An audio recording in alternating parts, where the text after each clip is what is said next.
Broadcast is now starting. All attendees are in listen-only mode. Hi, everyone. Thank you so much for joining us today. We know it's 11 o'clock in Vancouver time. We're going to give a few more minutes for other people to join. So please bear with us. Thank you.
Welcome, everyone. Thank you so much for your patience with us. Thank you for joining us for today's webinar, Maintaining Work-Life Balance While Working from Home. My name is Enya Ren, and I'm the Manager for Market Support and Programs at BCCIE. Our presenter today is Christina Furtado from Toronto. She is a mental health and wellness specialist with keep.meSAFE program by GuardMe. And before we get started, we would like to acknowledge that at BCCIE, we live and work on the unceded traditional territories of the Coast Salish peoples of the Musqueam, Squamish, and Tsleil-Waututh nations.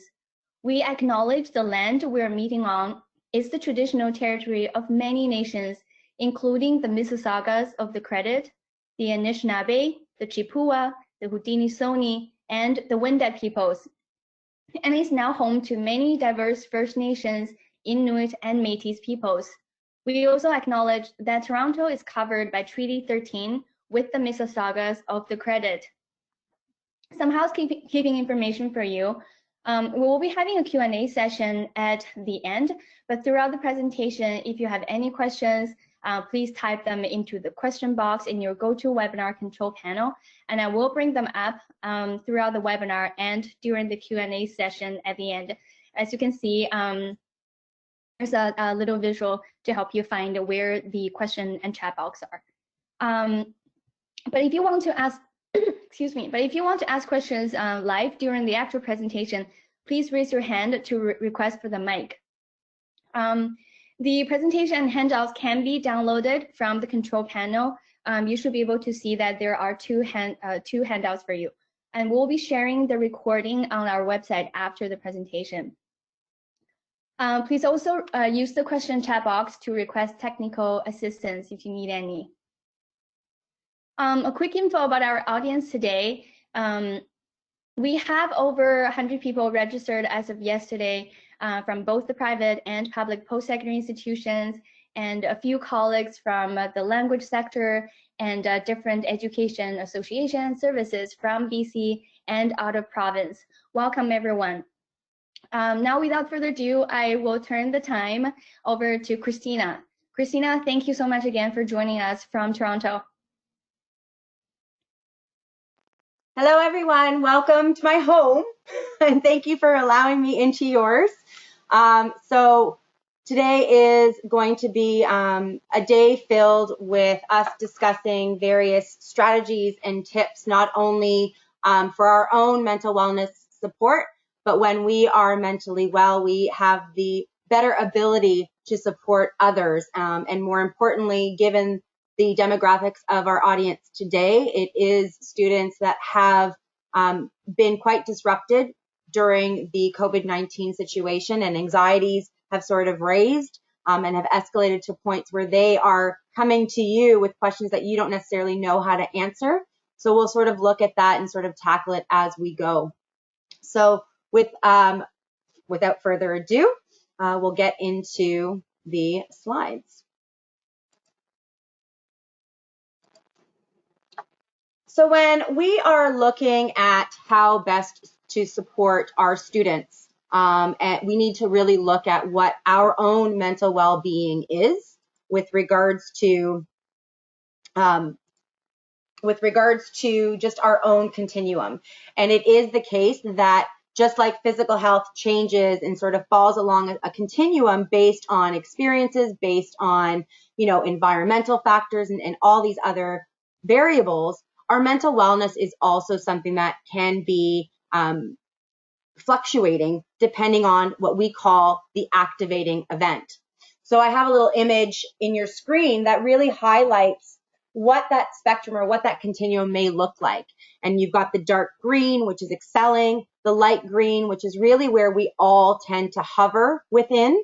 And that's more of a thriving state, a healthy state of mental wellness. So that's normal mood fluctuations.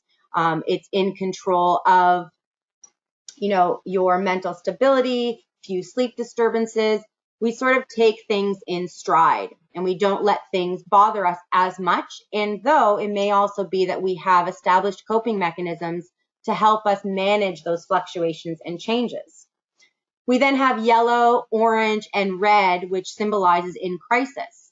So as a result of the COVID-19 disruptions and situations that have completely caused all of our routines and our rhythms to be challenged and turned upside down, we find that the majority of individuals are hovering in the yellow, which is unsettled, or even in the orange, which is struggling. And that's really looking at more of like an injured state, if you will. So poor concentration, anger, anxiety, or even withdrawal and a negative attitude. So this definitely has an impact on our ability to, one, do our job, but two, to be able to manage all of the pressures and expectations that are thrown our way based on the industry that we're in, and also based on the expectations that our student population have within the post-secondary sector and language schools, etc. So it is quite normal for us to, again, be challenged with different experiences in our lives. And what we want to look at is during times of pandemic, so in such circumstances as COVID-19, which we're experiencing now, increased stress levels and anxiety are normal. It is a normal response during pandemics. And we need to really identify and sort of name it that that's what it is. It is stress and it's anxiety. And when we can name it, we can better manage it.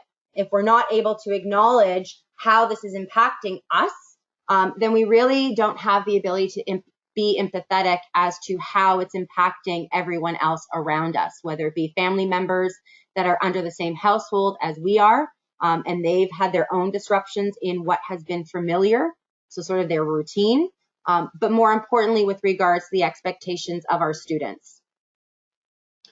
So we need to sort of take it back to the bare basics of our understanding of what stress and anxiety is, so we can sort of look at what is the best course of action to tackle it so we can best support our students, but more importantly, support our own well-being so we can move forward in a more positive way.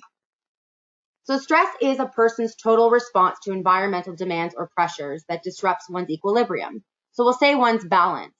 And again, balance for each individual is going to be different based on your own perceptions, based on your own routines, and just even what your role is within various institutions. So whenever there's a disruption to that, and any demand that's placed on your brain and physical health, that is stress. Stress is also a reaction to fear. And when we're talking about fear, what we're talking about is the fear that we are not going to meet something in particular. So we're not going to meet the expectations that we've set for ourselves. We are not going to meet the expectations that students have. We're not going to meet the expectations that institutions have, or agents have, or even family has. When there is the possibility that particular expectations and needs are not going to be met, that is fear as a stress reactive behavior. Stress is your body's warning alarm to say it's time to take action. Anxiety, which again is a state, it's a feeling of worry, it's a fear of uneasiness, and it's a reaction to stress, whether the stress be identified or unidentified. So when we're looking at how to better manage our overall well-being, or even to provide our students, our colleagues, our family members support in how they can better manage their stress and anxiety during this particular time that we are finding ourselves in, it is crucial to develop a more effective coping mechanism so we can overpower that control. So some aspects of looking at managing our stress and anxiety and sort of keeping ourselves hovered in that yellow state of, uncomfortability, there's some unknown, there's some uncertainties. It's really looking at the 4 A's of really tackling stress and what that looks like. And we'll talk a little bit about them throughout, but the 4 A's will be avoid, alter, accept, or adapt. Now, I've introduced ourselves to the concept and the understanding that stress and anxiety are normal experiences, and we do experience them for various reasons.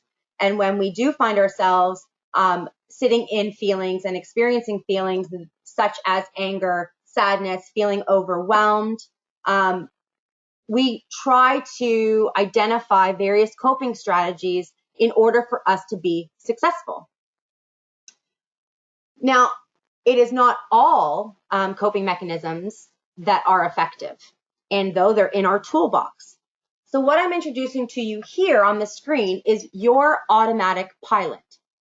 And when I say it's an automatic pilot, it's an appreciation that this cycle that has direct relationship with each other is something that you have that is individual to you, but it's also something that each and every single individual also has, and it's unique to them. So we have thoughts that are created as a result of the activating event or the situation or circumstance, and they're very specific in that thought with regards to our perception of the event and circumstance. Those thoughts create feelings, and those feelings, again, become our truth and are very much specific to us. And they create specific behaviors, so outward acts.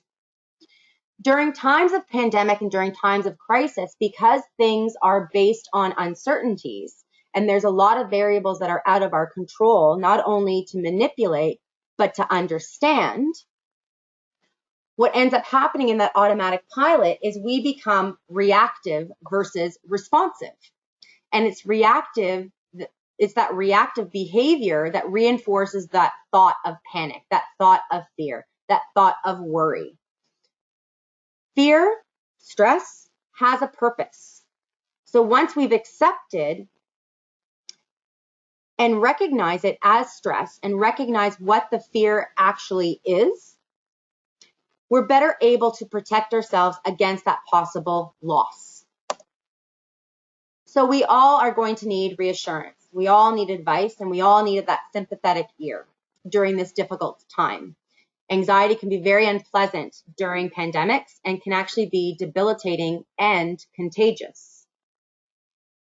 So what we want to try to do is really ensure that whatever we are mirroring out, whatever we are putting out there with regards to our own feelings and thoughts and behaviors of the COVID situation and disruption, it does run the risk of actually being inherited and gained by someone else. So there's something that is called emotional contagion within the field of counseling and psychology. And that is when people unconsciously mirror their peers' expressions of emotion, that they come to reflect of their own emotion. So when we are seeing people that we are, that we have relationships with, whether it be colleagues or students or family members or friends, and they are in high alert with regards to their anxiety and stress, we can pick that up and then take it upon ourselves to feel the same. And then we become reactive, and then our automatic pilot starts taking on a new role. So we all have a role to play. And that sort of is, again, why we're speaking to you and really encouraging you to have a different perspective of how you are managing the COVID-19 disruption. So it is best equipping yourself with the mechanisms to manage that, so you can continue to work with your students, work with your colleagues without increasing their levels. So here in front of us, we have, and again, I'm not going to talk at great length, and you'll have this in the PowerPoint presentation slide deck. And it's identifying what the stages to stress are and the various stages of them, the buildup, the spread, the intensifying of the symptoms and things of that nature. And actually looking at how it is very similar to that of a grief cycle. So I've said to you that stress is fear, and it's a fear of something that is unmet, a fear that it is something we can't control, and though we're losing something as a result. That is what grief is. Grief is with regards to a normal internal feeling when one experiences in reaction to a loss. So right now, based on COVID, we feel that the world has changed, and it has. But we also know that it's temporary, but it doesn't feel that way. And we realize that things are going to be different. The loss of normalcy, the fear of economic toll, the loss of connection. This is really hitting us, and we're grieving collectively. We are not used to this type of collective grief across the board from all different demographics and frankly across the world. We're experiencing anticipatory grief, which is really the what ifs spiraling out of control. We're feeling that there's loss of safety. So similar to that grief cycle, there was denial that we all went through earlier on when the virus first was, shared in the news. Okay, well, that virus won't affect us. That was sort of our denial phase. And then there's the anger phase. Well, they're making me, pardon me, they're making me stay at home and they're taking away my activities. And then there's the bargaining phase. Okay, if I social distance for 2 weeks, then everything will be okay, right? Of course. Then there's the sadness phase. Well, I don't know when this is going to end or what's going to happen to my job or what's going to happen to my family. And finally, the level that we all need to try to work towards achieving. And it's very similar to that stage 6 of stress, and that is acceptance. This is what is happening, and we have to figure out how we are going to proceed. So every day in our personal and professional lives, we face challenges. we face decisions and situations that cause our stress levels to escalate. The ability to step back and take a different view is really crucial during this time. So I'm encouraging us to really gain a different perspective. And when we're talking about perspective, that is very much our own individual view, our own lens of the situation. So that's influenced by many factors. It's influenced by experience, by personal values, by judgments. It's influenced by information as well as the lack of information. It's our needs and it's our desires. Yet it is possible to expand our perception of a situation, of an event, and of behaviors by changing our perspective. And when we start that change and flip the script in our brains, then we are better able to support our students and our family and our friends. So what's a perspective shift? Well, I've already introduced the idea that perceptions are very much individualized, and it's our reality. It's what we actually see. So how we see something becomes our truth, which can sometimes be self-limiting. Shifting perspective is like tricking the brain. It's tricking the mind. Flip the script. Our brains and the brains of our students and colleagues are really wired the same. And that's to look for the negative. It's just how we're made. Our existence has relied on us seeing all the dangers around us so we can start being proactive in a defense mechanism. When it comes to the COVID-19 situation and all the unknowns that are attached with it, we need to really look at our own perception so we can move forward in a more positive way, because we do have the power to do so. So some steps to the trick: briefly describe the situation, be honest about your thoughts about the situation, state your current perspective, develop 3 to 5 alternative perspectives, and choose one of those alternative perspectives to use for the next week. Now, this particular trick is something that you can encourage others to do as well. So when their expectations are not being met, when they're challenging you and making it difficult for you, 1, to get your work done, or 2, making it really emotionally challenged because you know you don't have the answers that they're looking for, and that there's uncertainty as to what's going to happen, not only to you, yourself, and your family, but also to these students that you have dedicated your time and energy towards. Give them the perspective of choosing a different way of looking things in a more positive way. So to sort of put that perspective and put that task in action, I'm encouraging us today as a group to do a check-in, to do an activity that can sort of look at helping us flip the script. So it's called the ROS Check In. So what that is there are different parts to the ROS. There's the ROS itself. So that is identifying something that is going well. So as a result of this disruption, as a result of what was familiar to us is now no longer familiar, and we're forced to sort of create a new normal and adapt to that, identify and look at what is going well. Then I encourage you to think about the rosebud. So that is an opportunity. What opportunity has been presented either to you, to your family, or to your school, whichever, as an opportunity due to the disruption? Or maybe, the check-in is identifying a thorn, a challenge that you might have that you need a bit of guidance towards. Or frankly, there's the unsure. Maybe it's a bit of everything and you're just really not sure because you haven't taken the time to pause, take a step away, and identify it.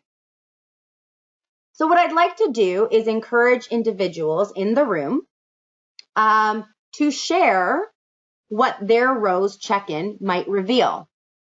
So I myself will start, and then we'll open the room. So if you are wanting to share your rosebud, or thorn, just put your hand up and we'll give you the mic to share that thought. So my ROS check-in, I would like to identify a rosebud, which is an opportunity. So this COVID-19 disruption, while unique and unprecedented, has not necessarily impacted my work from home life balance, because I do live alone and I tend to primarily work from home. The opportunity that it has shared is the various webinar opportunities that I've been able to deliver to various demographics across Canada and really provide opportunity for changing people's perspective and really hoping that I can plant a seed in each individual that I've come in contact with to say, hey, while this is our new normal, we can overcome it. We are in this together.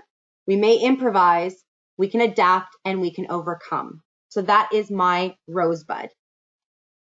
What I'd like to do is give you a few minutes, not many to be honest, given time sensitivity, to what your ROS check-in might be. So is there someone in the room that would like to volunteer what they've identified as their ROS check-in? So just raise your hand if you'd like, and we'll go through the room and identify yourself and give you the mic to share.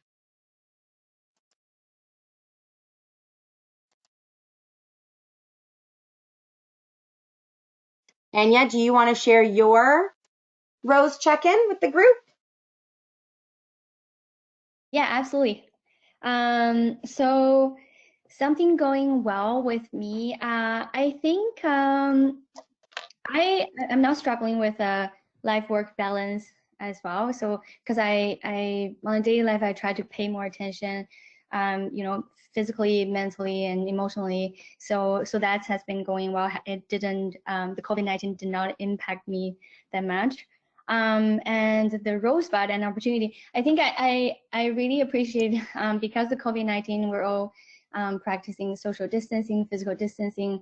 So we spend more time at home with our partners and families. So I really appreciate that, as an opportunity to be more connected with your loved ones. So that's my rosebud.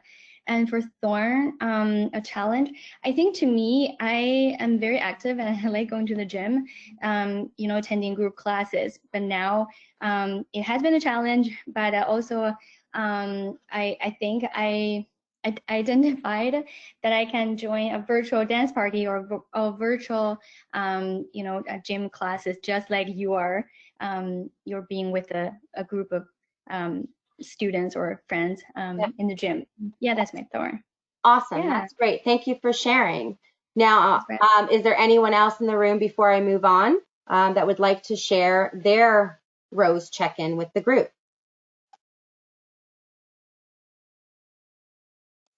Okay. Hello?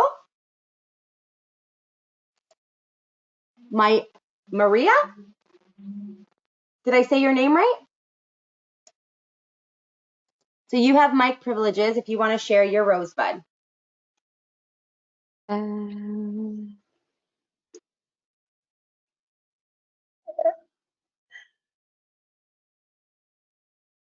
Hello, yes, yeah, my name is correct.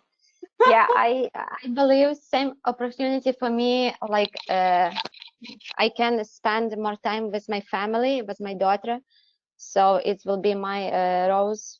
But yeah, and I guess, yeah, That's great. that's all. Yeah. No, that's great. Thank you so much. So again, it just sort of looks at, when we change our perspective, and part of flipping the script is a matter of identifying the positives. And while we can't move away from adapting to the new norm, and social distancing has definitely changed some of the social connections that we've all been accustomed to, we need to figure out how to adapt. How do we adapt our daily work and social lives? Our home life and our work lives no longer have a divide. There's no longer a barrier. They've collided, and we find ourselves forced to just figure it out. And though we have certain expectations that we've put on ourselves, or maybe that we feel are put on us by others, that we need to figure out a lot sooner. We're human. And the reality is, it is not that COVID-19 has affected isolated groups. It has affected all of us in different ways. So we need to really sort of be a little bit more sympathetic to ourselves and know that we're all in this together. We're figuring things out along the way because things are changing on a daily basis as a result of unknowns. And it is difficulty adjusting to the new normal that can also trigger a feeling of isolation or loneliness, or even anger in certain situations and abandonment. This is only for a short time. And while it is painful and while it is a very scary place to sort of sit in with regards to uncertainty and unknowns, whether it be financial stability, whether it be even knowing you have a job coming up, all of these things are valid. They are your truth. And though we are reminded that this is something that may be more out of fear of anticipating what's to come and really not allowing us to just be in the now, experience and abandon the distress so we can fulfill what we need to do. And though I respect and I understand that that is going to be a challenge because there's a lot of responsibilities we all have, not only in our personal lives, in our roles within schools, institutions, but also within our family. And there is, with regards to balance that needs to happen, not only within an environment that you're working and trying to work in, but also all of the different hats that you've been given to wear without any preparation. So you have been forced to become, at-home parents that are also working. And then you have responsibilities and crisis management with regards to your students.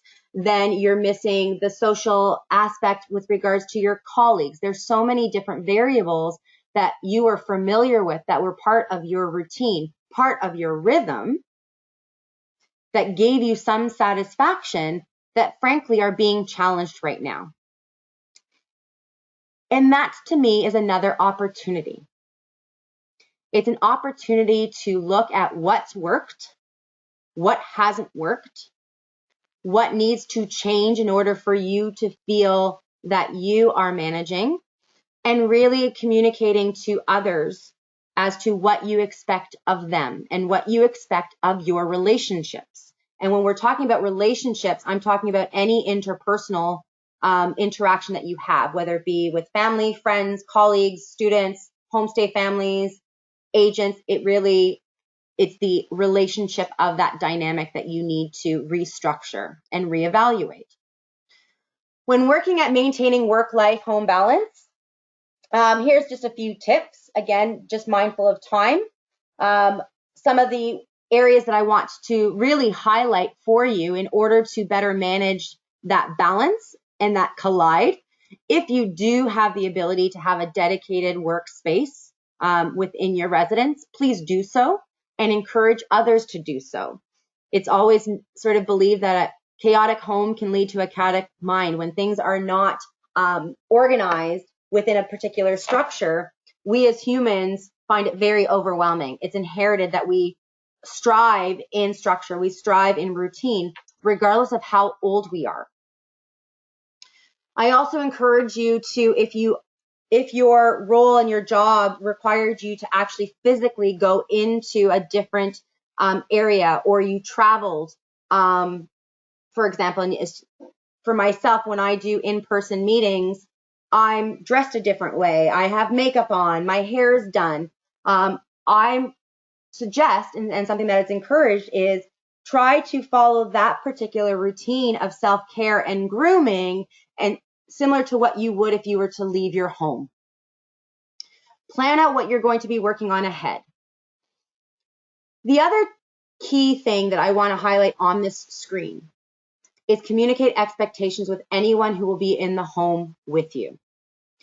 It is also important to set new expectations with everyone that you have to go in contact with. So it is the case, again, that we're not the only ones that have been encouraged to or transitioned to working from home. There might be loved ones, family members, roommates that also have different routines and different expectations. So you might be trying to navigate, how am I going to have this particular meeting when you have this meeting and we only have this dedicated space? So what am I supposed to do? Go into the washroom and have my meeting there? quite possible that some of you are doing that. It's really important that during this time, that when you are setting those expectations, you be clear. Your expectations shape your reality, and your reality is your perceptions.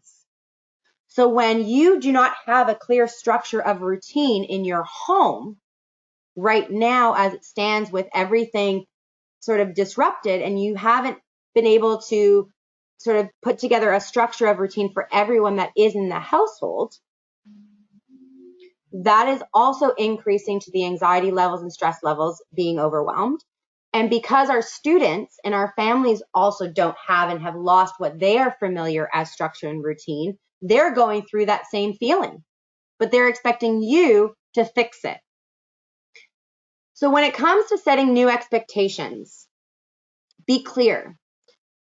Set your expectation and decide where you need to set them.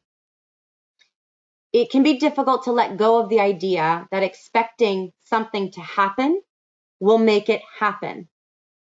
Human beings have a natural tendency to pin their hopes for happiness, for structure, for fulfillment on expectations. That's what we are geared towards. There are few things in life, though, that we can control. We can't control other people's reactions. We can't control the way they treat us. We can't control how this event is actually going to turn out. So we can't expect them to have a similar performance or a similar expectation to us. Everybody has their own motives. Everybody has their own disruptions and their own feelings and their own perception of how this has impacted them. Understanding the why with regards to why new expectations need to be set, why they need to be established. And I'm talking about this needing to happen with anyone you come in contact with. Your bosses, your colleagues, your family, your friends, students, homestay, agents, marketing, it doesn't matter. There are new relationships that need to be established here. And with that comes new expectations.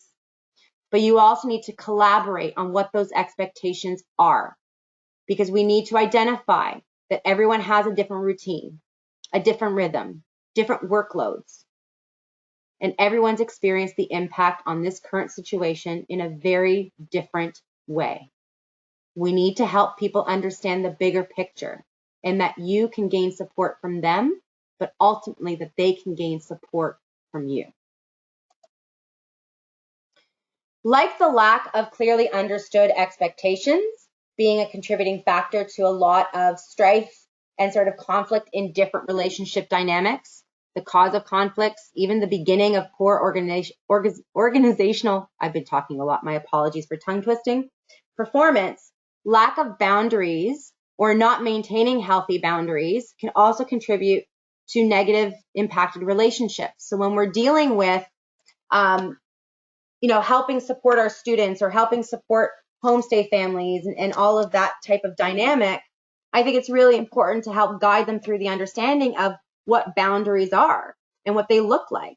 Now, here again are our various criteria, if you will, that I've highlighted as very important identifiers to what boundaries are and the importance of them.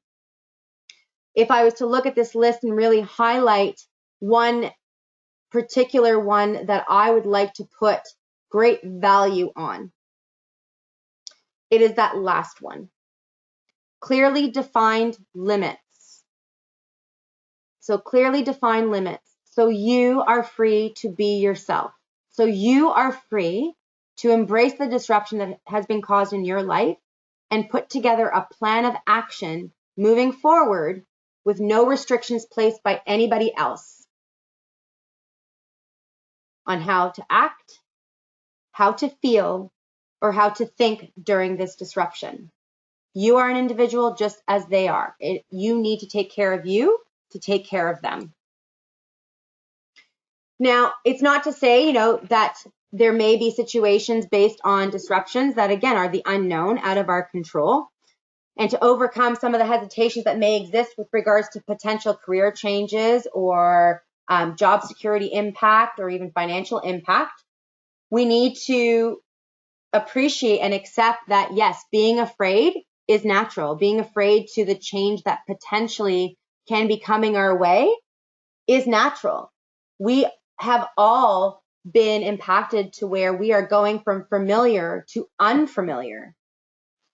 There's been, disruptions within stability. There's been disruption to people's routine, and that has a direct impact not only on our self-esteem, but our security of how we view things within our world. And that's, again, professional world and personal world. So when we are looking at, taking the step forward into that unknown, which is really what we're doing, we need to be flexible enough as well as courageous enough to leave the familiar routine that we've been accustomed to encourage others to do the same and to try something new. You should improve your chances of success through very, planning, preparation, right? But there are always going to be unknown variables. And once we accept that there are unknown variables and we put together a plan for our own self with regards to expectations, with our own self with regards to boundaries, it will lessen our fears, lessen our anxiety. And then in turn, what we are putting out there in our interaction with others is a more positive, open, and welcoming dynamic. Change means giving something up. It means letting go of something that we held on to with regards to those expectations in order to move forward. Letting go can be difficult. It can involve losing some sense of self. And if you're like me, and I've taken a long time to embrace this about myself, I equated my self-identity to my job and what I was doing. And when I have previously lost my job or lost the ability to really do what I was passionate in doing and what I sort of saw myself needing to do, it was quite significant of an impact on how I saw myself as an individual. So again, I look at COVID situation as an opportunity for personal growth and personal insight. Fear has a purpose. Once you accept it and recognize it, it serves to alert you to take action. But it also allows us the opportunity to really be creative in a proactive way. So very quick, simple tips that we can not only apply to ourselves, but we can utilize these particular tips to help support others and provide them opportunity to improve their overall well-being amidst the COVID-19 situation. First and foremost, knowing your limits. So this is paying attention to your stress levels. Pay attention to your coping mechanisms. What is in your toolbox? What is in their toolbox? How can we sort of build that in a more robust way? So there's options and alternatives. Limit consumption of news. While I encourage you all to stay informed, limit it though. It can be quite overpowering to get all these different messages throughout the day. Find ways to spend your time. There is structure and plan out a new routine. You have now collided personal and professional lives under one household. Do not feel that you can't not answer that call when you're dealing with family routine. If there's an unscheduled meeting, don't be afraid to say no. That is part of establishing boundaries and expectations to the new normal. And that new normal is your two worlds are no longer separated. So you have to look at what you can control and what you can't control.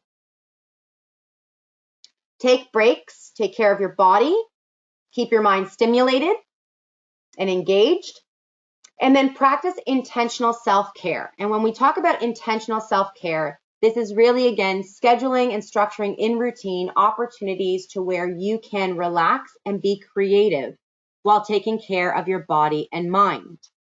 Now, one of those handouts is with regards to a mental health self-care wheel that sort of identifies various components of who we are as humans and different strategies that you can actually do to take care of each of those particular elements.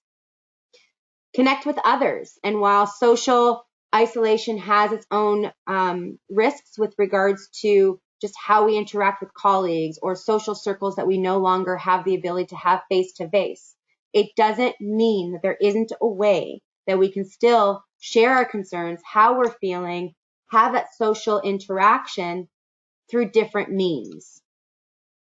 And then if you are struggling or you know of students or other individuals that are struggling, identifying and knowing that there is support out there, and just reaching out for it when and where you need it the most. Now, if you are like me, I'm a planner and I'm an overthinker, and I have different scenarios for different options, and I have different plans for each of those options. It's kind of obsessive, to be honest. That's not to say that it's a bad thing. It's a bad thing to sit in it and allow those thoughts to control me versus me controlling the thought. So in order to control those what if thoughts, I've provided you here with some ideas of how to plan for what you can. And part of that is identifying what are those worries that you may have with regards to how this has disrupted or will possibly disrupt your life even more. This is something you can suggest others to do as well. It's list the solutions, come up with an action plan, so the steps that need to follow. So some of that may be with regards to job security and the actions that you need to take in order to solidify an income within the household and things of that nature. And then once you've developed that plan, put it away. Shelf it. Don't look at it until you need to. And when you need to, that is when circumstances significantly change. Right now, we're all still in a state of panic of the unknown and uncertain, and it's fueling and intensifying that fear. We're experiencing that from other people that we're speaking to, and it just fuels it and intensifies it in us. So when we can look at what we can control how we respond. But remember, it's your life.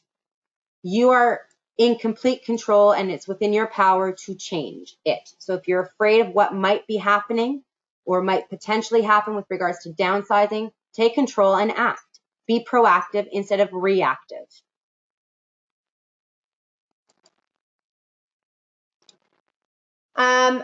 So again, I encourage you to do intentional self-care, and here's some different strategies and ideas.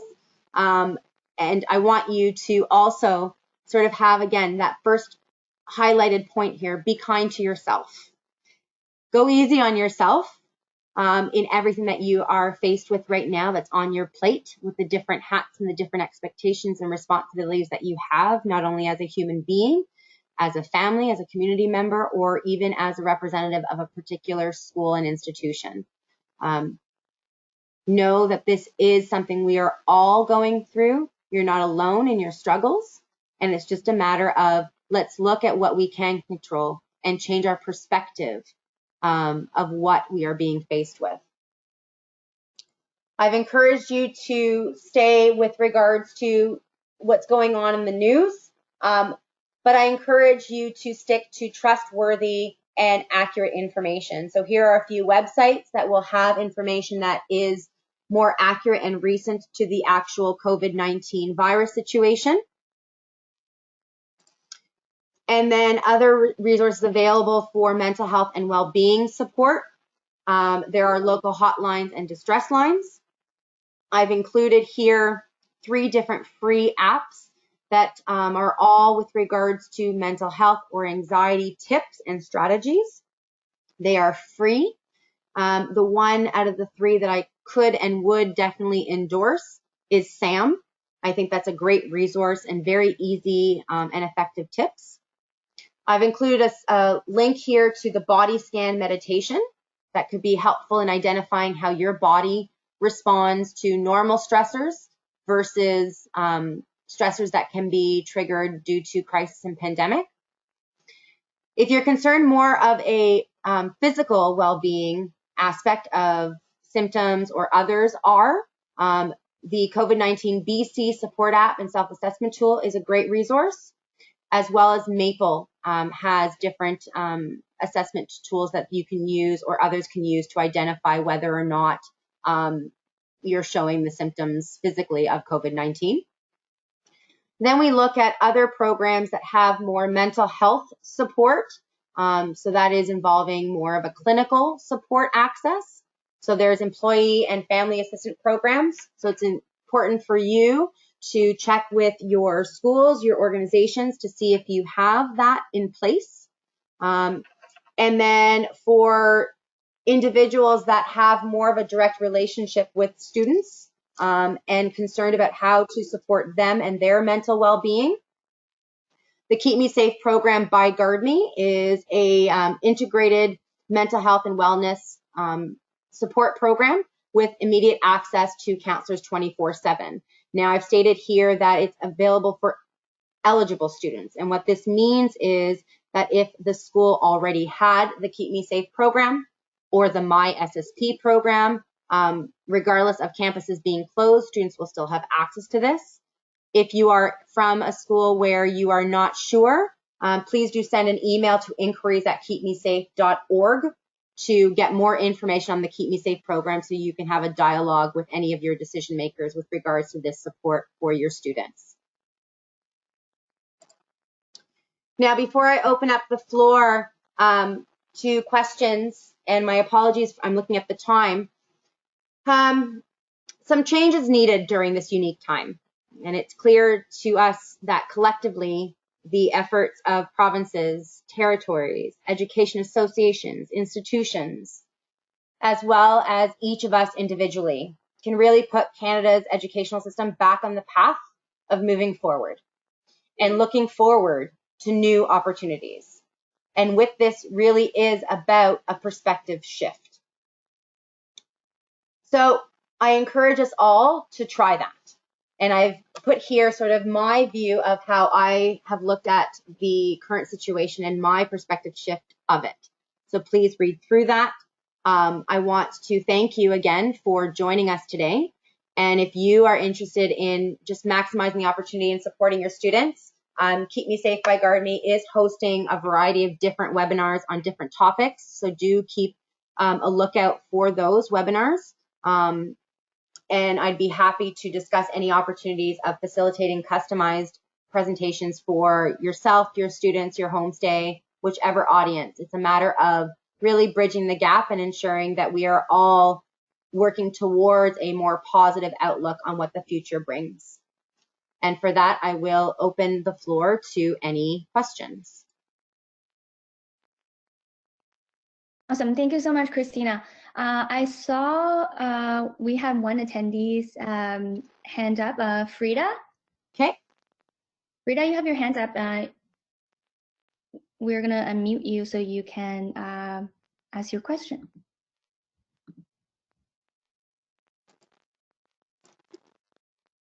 Frida, go ahead. You're unmuted now.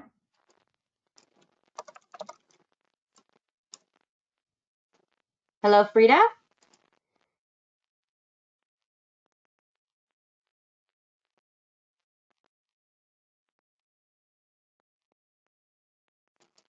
Maybe she had her hands up for the Rosebud question. Maybe.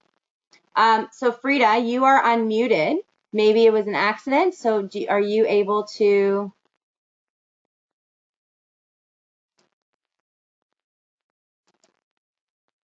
Okay, we'll go on to somebody else that has their hand up. So Dawn, I've unmuted you, Dawn. Yeah, hi there. Can you hear me? Yes, I can. How are you? Excellent. Well, thank you. So Don Mellings, English Language Center, University of Victoria. Welcome. Thank you very much. I just had a question. As far as the routine and setting up space in the home, that works well for people who have space. Yeah. What kind of support can we offer to people who are in tighter confines, who do not necessarily have an area where they can sort of create their own space to work, and also people that are dealing with children during the day. So my children are old enough that they can sort of keep themselves occupied, but we have other members of our team who are dealing with younger children, and that is providing challenges for them. Of course. So I put on my webcam because, as I said, I've welcomed you into my home. So a little perspective, right? Yeah.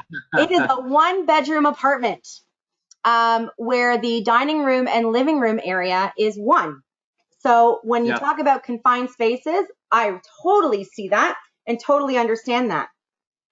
So when we're talking about a dedicated space, what that would be is, not working on your couch, not working if you can on the coffee table, really setting something aside that can actually be stationary.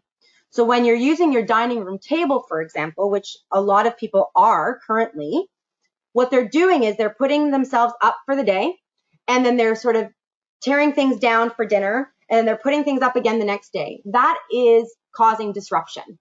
So when we're looking for a dedicated space, find somewhere, and if it is that dining room table, that area that you've dedicated for your workspace is your workspace. It's not to be dismantled.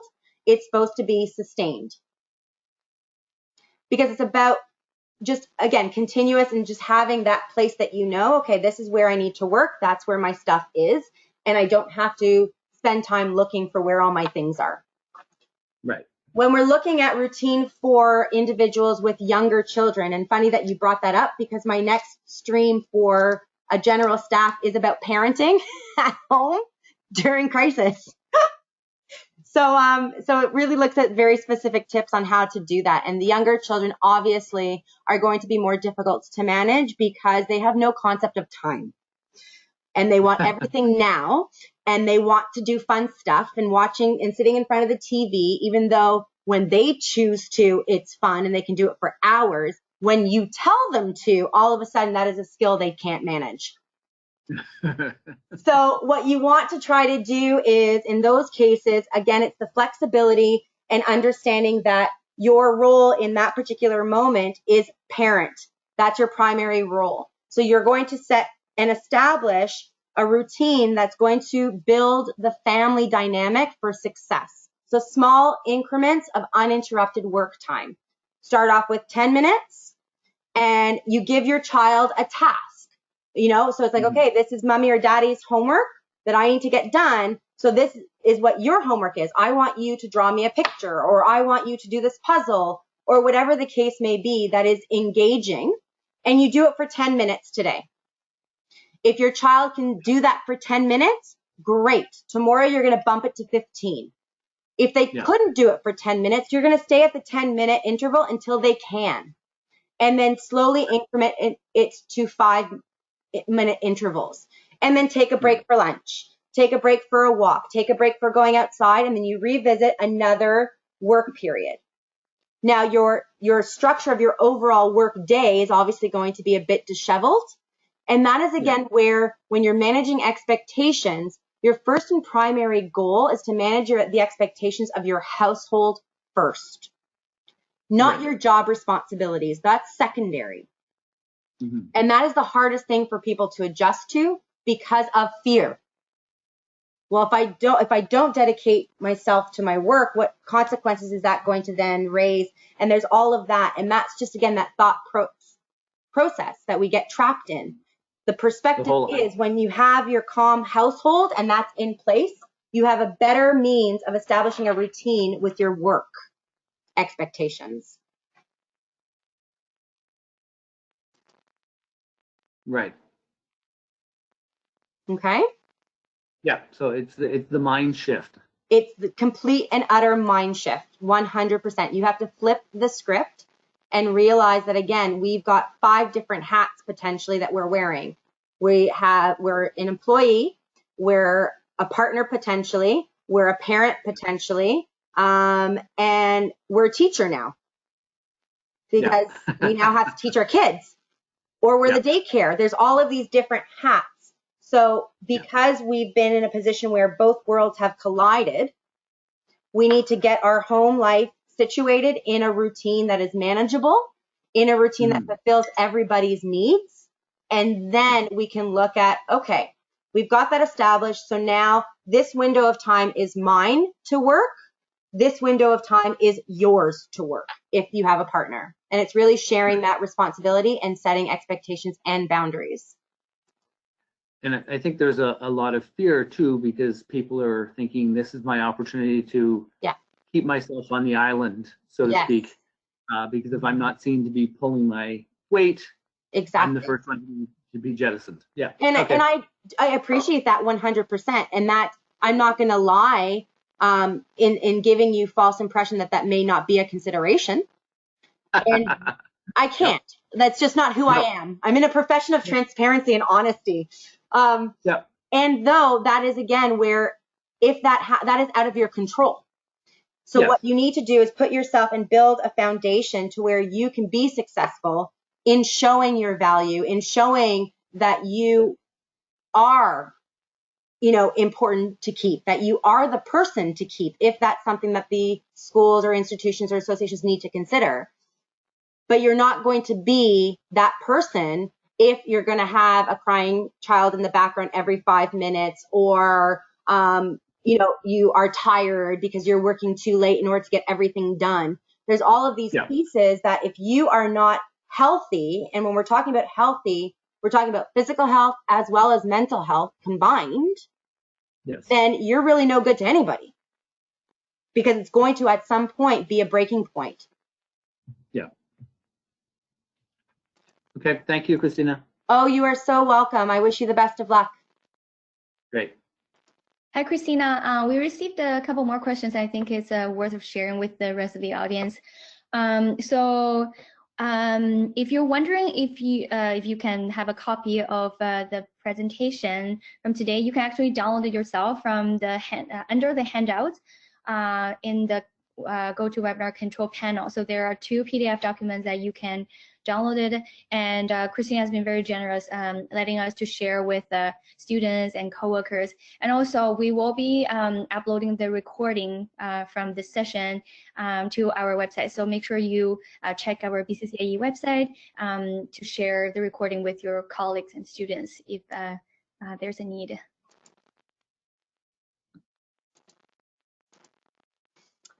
So I guess that sort of wraps things up. I believe there isn't necessarily any more questions or hands that I'm seeing. So I want to, again, take this opportunity and thank you all for joining us. And I do hope that I've at least planted a seed to where you can be successful in supporting yourself, so you can better support someone else that you need to. And keep your eyes open for more webinars, not only brought by keep.meSAFE specifically, but also through BCCIE. And I will pass it off to my colleague. Yeah, awesome. Thank you so much, Christina. And thank you everyone for joining us. Please stay well, stay healthy, and stay connected. Enjoy the rest of your day. And we welcome you to visit our website here to view any upcoming webinars. Enjoy the rest of your day. Bye now.